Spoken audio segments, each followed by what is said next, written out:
Okay, I just want a show of hands. How many diabetics in the audience? Because I'm a diabetic, I've been thinking, that this is taking inordinately long.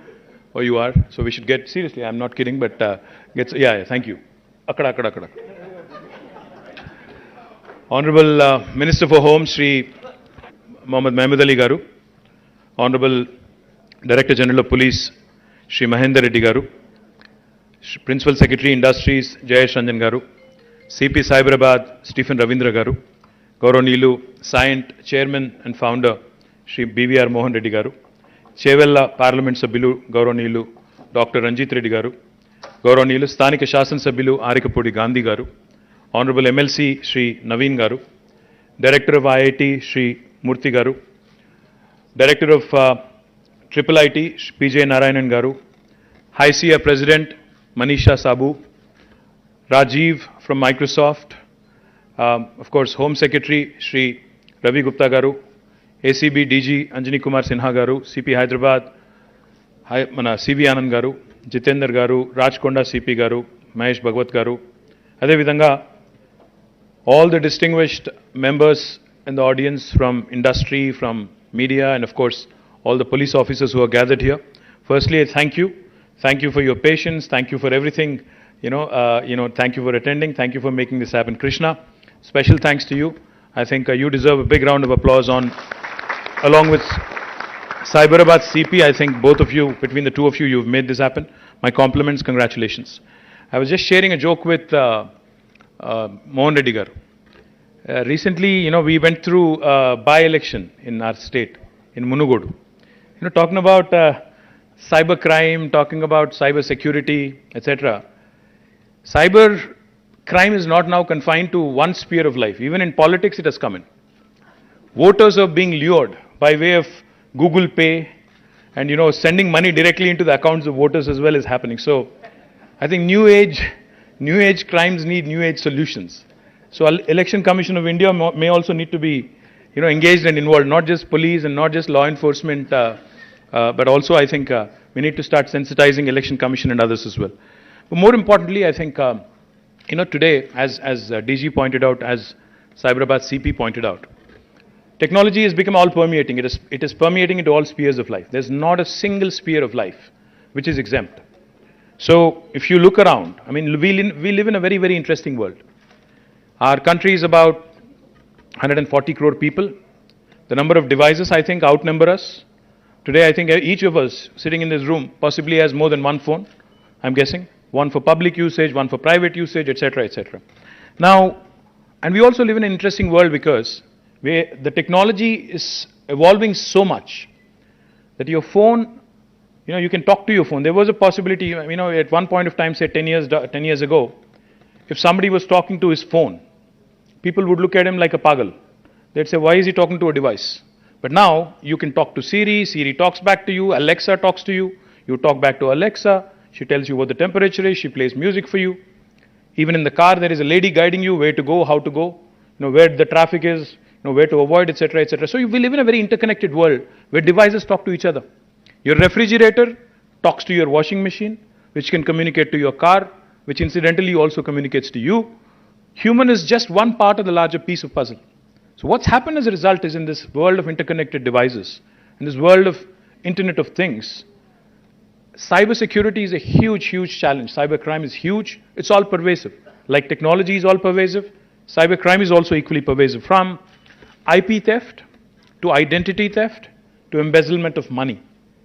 Various hues, various shades of cybercrime is seen across the world. And in fact, if you ask me, the dens of cybercrime are not the big cities, the big metros. In fact, it is the smaller towns. I don't know how many of you have watched this series. I think it's on Netflix called Jamtara. Have you? In fact, I'll just narrate a small story. A friend of mine who had just watched Jamtara, we were all sitting and chatting one day and he tells me, I'm embarrassed to share this story with you, but I'm going to say this anyway, is what he said. We were all very curious, intrigued. So we asked him what it was about. He said, I watched this whole series on Netflix the other day, just a couple of days ago. And then, suddenly when I'm at my home, I receive a message from a cousin in the US. saying, I am in urgent need of 1 lakh rupees from his phone number, from his cousin's phone number, which he had stored on his phone, so he wouldn't think otherwise, right? So he got a message saying, I am in dire need of 1 lakh rupees. And this man, being a very nice, compassionate cousin, he said, okay, I'm going to send the 1 lakh, and immediately, without even thinking twice, he just simply sent the money across through Google Pay, UPI, whatever technology that there is. And next day, in the family group, his cousin sends a message saying, listen, my phone has been hacked, so if any of you got any messages, please ignore. But damage is already done. And out of shame and out of guilt, out of whatever, out of fear of being ridiculed, my friend did not share this with anybody but us. Of course, we ridiculed him later, that's a different story. The point is, this whole sense of shame, ridicule, and also integrity in terms of, see, if you're a enterprise, if you are an industry, if you're an enterprise, obviously, if the word goes out that your systems are compromised, you're worried about the integrity of the data, the integrity of your processes, etc. So therefore, it becomes extremely important. And when DG was talking, when CP was talking, I was listening in very, very carefully. And of course, when Mohan Reddy Garu was mentioning that awareness needs to be promoted. How many of you here in this room know that there is a common toll-free number to report cybercrime? Anybody? I mean, not the police officers, of course. Come on, man. Anybody other than police officers who actually know that there is a countrywide toll-free number? Not a single one of us. Thank you, man. I think you're also a policeman without the uniform. Thank you. 1930. That's the toll-free number. Unfortunately, even I was not aware till I walked in here.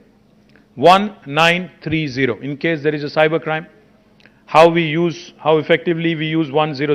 I think 1930 needs to be populated. As Mohan Reddy Garu was saying, awareness, unfortunately, is lacking. Secondly, the problem, the conundrum, the dilemma from a government perspective.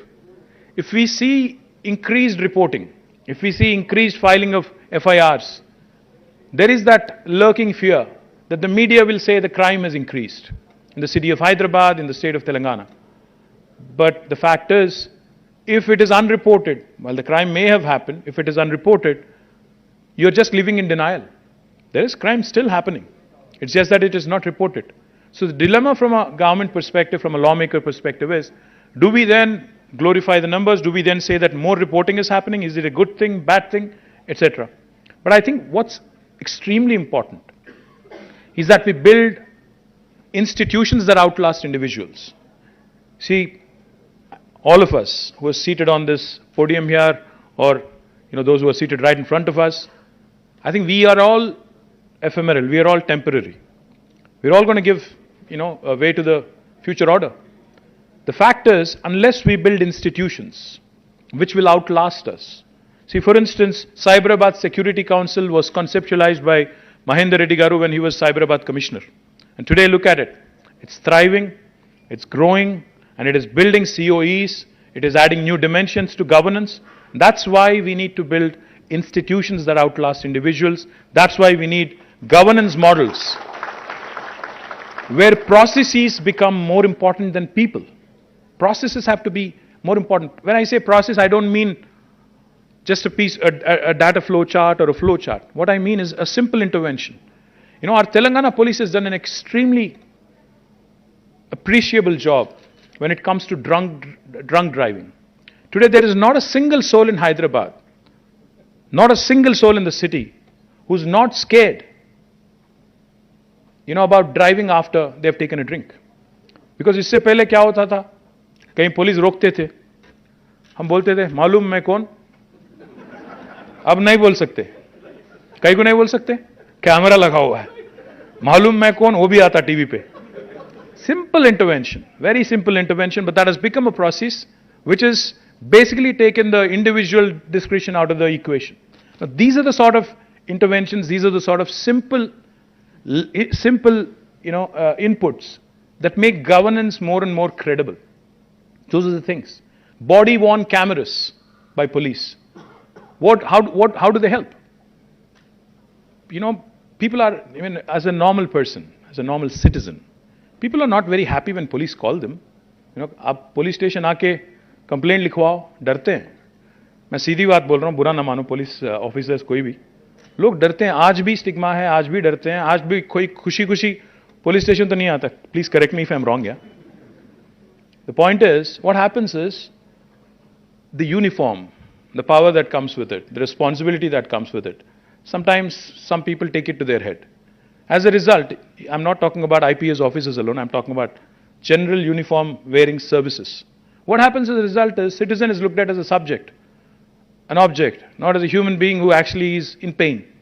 As a result, a lot of times the human element, the human face of government is missing. But when you wear a body, when there is a camera on your body, you're conscious that there is somebody in the control room who's watching me, how I behave with the citizen, and how the citizen is engaging with me. Why are these things needed?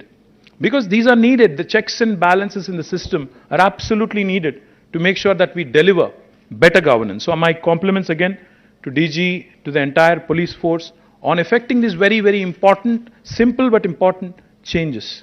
More importantly, coming to the topic at hand, I think proactive policing, of course, and usage of technology, I think is something that we cannot do without. I'm really, really happy because when I was in the US a few years ago, I had met Ajay Banga, the then CEO of MasterCard. Me and Jayesh, we all met him in New York.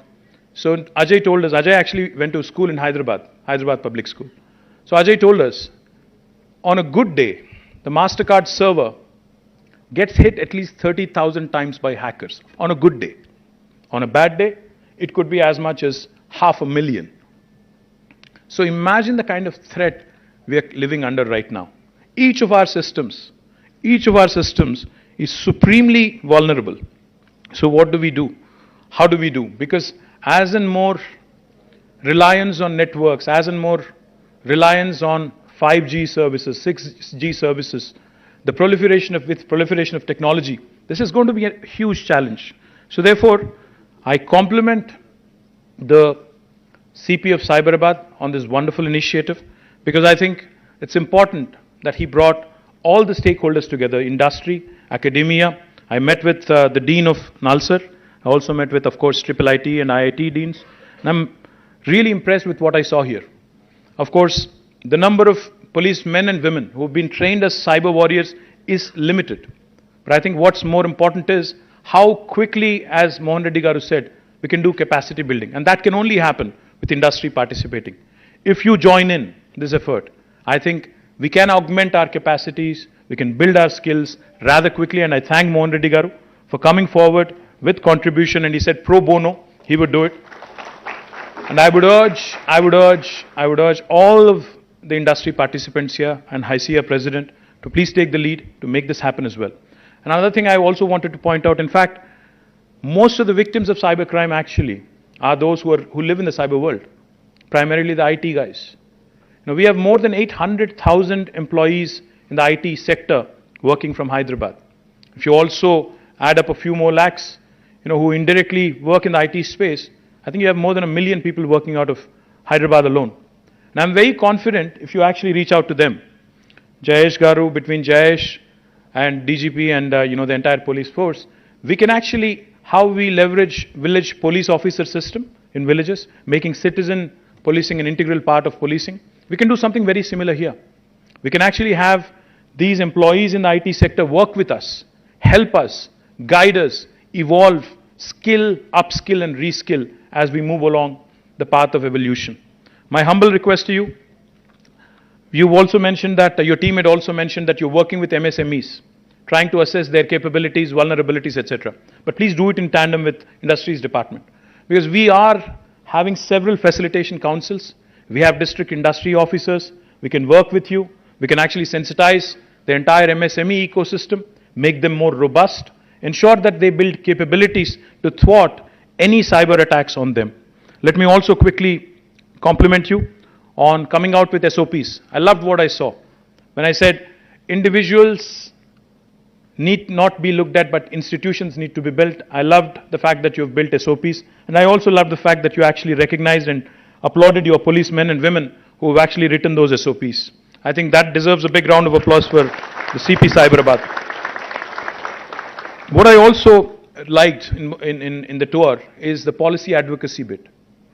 CP Cyberabad was telling me that, we're not only going to be proactive in terms of ensuring crimes do not happen, but we also are promoting policy advocacy through, say, for example, KYC, KYC norms to enterprises. Likewise, policy interventions to the government as well, various agencies of the government. That's extremely important. I know Nal sir has been working on drafting, Balakrishna Reddy garu is here. They've been drafting a piece of legislation on cybercrime. And Telangana will become the first state in the country to have drafted a piece of legislation on cybercrime. We will make it happen. Please send it across quickly so that we can make it happen. Likewise, I just have 3 requests. While they may not be directly relevant to this meeting today, I think these are 3 very, very important requests. And as a citizen, as a father, and also as a lawmaker, I urge Home Minister Saab and DGP Garu to make this happen. Recently, I had received a request from a lady called Sunita Krishnan, who runs an NGO, who is a very popular, NGO that is, to create a list of sexual offenders, a registry of sexual offenders in our city, in our state. I think it's extremely important to keep our children, keep our women, keep our boys, everybody safe. So therefore, I urge Home Minister साहब, आप इस sexual offenders का registry बनाइए.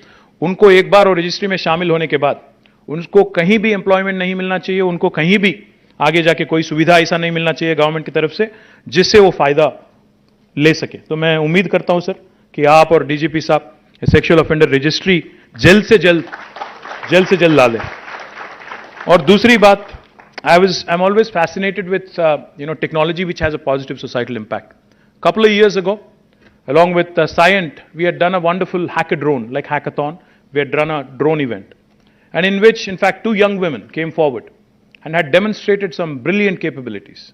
They had come forward, and what they had done is basically, they had shown how a drone can be used as a first responder in the case of a distress. So for instance, if there is a young woman somewhere in the middle of the night, and if she's encountered some rowdy elements or sexual offenders, whoever, all she has to do is click a button, an SOS button on her phone, and drone will take off from the nearby police station as the first responder with a siren blaring, with a camera embedded and with a light inside. Now, because the police obviously will take time to navigate through the traffic, cutting across the lanes, etc., that might cost a few precious moments and precious time. So therefore, the first responder, if that drone is already there and if it is capturing, all of that is happening on the ground with a siren blaring, it will serve as a huge deterrent. I request DGP Garu, Home Minister Garu, to kindly ensure that this happens. Now I believe the Telangana Academy of Aviation is in charge of this project. Equipment is all with them, so we can take it up and we can make it happen really, really quickly. मैं उम्मीद करता हूँ sir, ये भी जल्द से जल्द आप मुकम्मल कर देंगे तो बहुत ही अच्छा नाम मिलेगा तेलंगाना राज्य को पूरा हिंदुस्तान में, and it will become a role model for the rest of the country as well. And lastly, sir, let me quickly add, like I said, no initiative will ever be successful and it will ever have scale if the citizens do not participate. So let's promote 1930. Let's promote the concept of cyber warriors. Let's ensure the people from different walks of life become a part of this wonderful Cyberabad initiative, Cyberabad Police Initiative, the Center of Excellence on Cyber Safety. I look forward to interacting more and more, and I promise you that from the industry side, from the IT side, we'll do whatever it takes to make our state more and more safe. Thank you. Jai Telangana.